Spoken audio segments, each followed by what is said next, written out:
Hey guys, it's Miss Fun again. So let's talk about what we're going to do for this project. This project is called a cool and warm modern landscape. So let's talk about landscapes for a minute. A landscape is a picture of an area of land. It's got three parts to it. We've talked about it before. It's got a horizon line, and it also has three main parts. It's got a background, a middle ground, and a foreground. The background is the area that is furthest away from you. The foreground is the area that's closest to you, and it's usually the largest. And then the middle ground is the area that falls in between. A modern landscape would be a landscape that doesn't really look realistic. It's just kind of very simple and has lots of unrealistic, bold, bright colors to it. Now, cool and warm colors are colors that are on the color wheel. The cool colors would be green, purple, and blue, and the warm colors would be yellow, orange, and red. And you can separate them out like this if it makes it easier for them to look at for you, okay? Now, for our landscape today, we are going to separate our background from our middle ground and our foreground when we color it. And I'll let you decide which one you want to do. You can either do the one on the left with your background being cool colors, or you can do the one on the right with your background being warm colors. I'll let you go ahead and pick, okay? Now for today, we're going to use some different types of materials. You can use whatever is available to you at your house.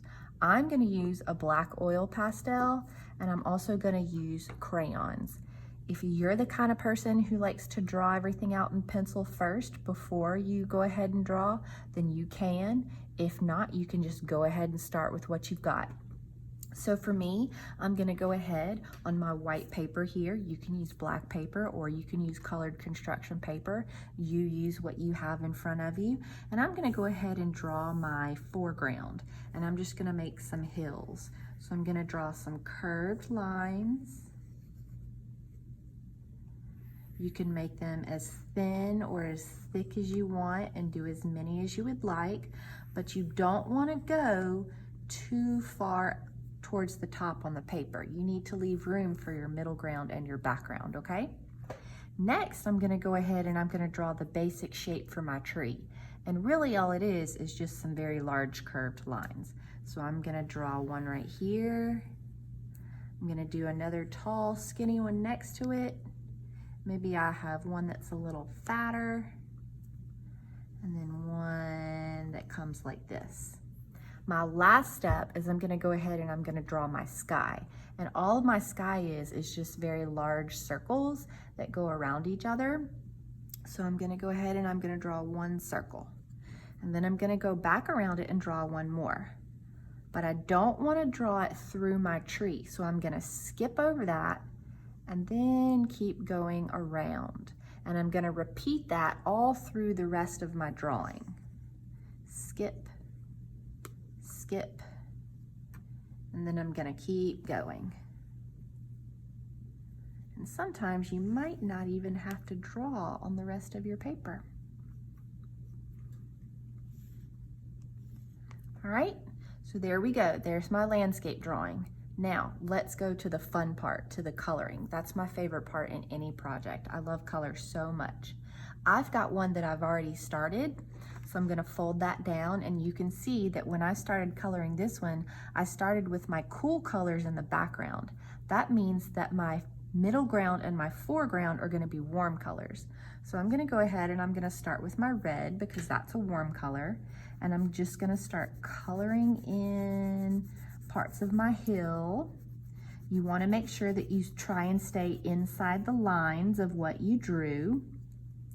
And if you use oil pastel, that might smear a little bit. That's okay. It's all part of making art, so don't worry about that at all. If you use crayon, it probably won't smear. Now, if I were to keep going, let's say I'm not going to finish that. You can imagine what that would look like. If I were to keep going and pick another warm color, maybe orange, and I were to start coloring with that, I would color in the entire area. And then the third warm color would be yellow. Let's say maybe I want this tree right here to be yellow. Uh-oh, and see, I got a little bit of oil pastel in my crayon, and so it smeared a little bit. That's okay. I'm not even worried about it. I'm just gonna keep going. Now, one thing that I want you to notice, do you see how different the yellow is from the blue, the warm color is from the cool color? We did it like that on purpose. We want these warm colors and these cool colors to be next to each other because that separates them.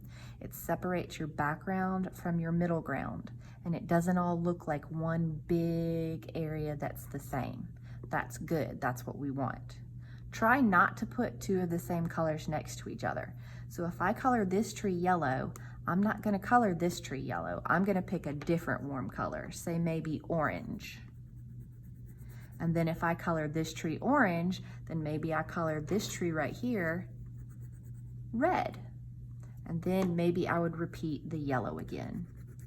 Or you could do them all the same. It's up to you. It's your art. That's what makes art awesome.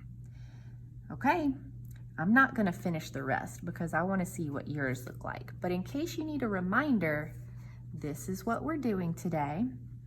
So take a good look. Pay attention really closely.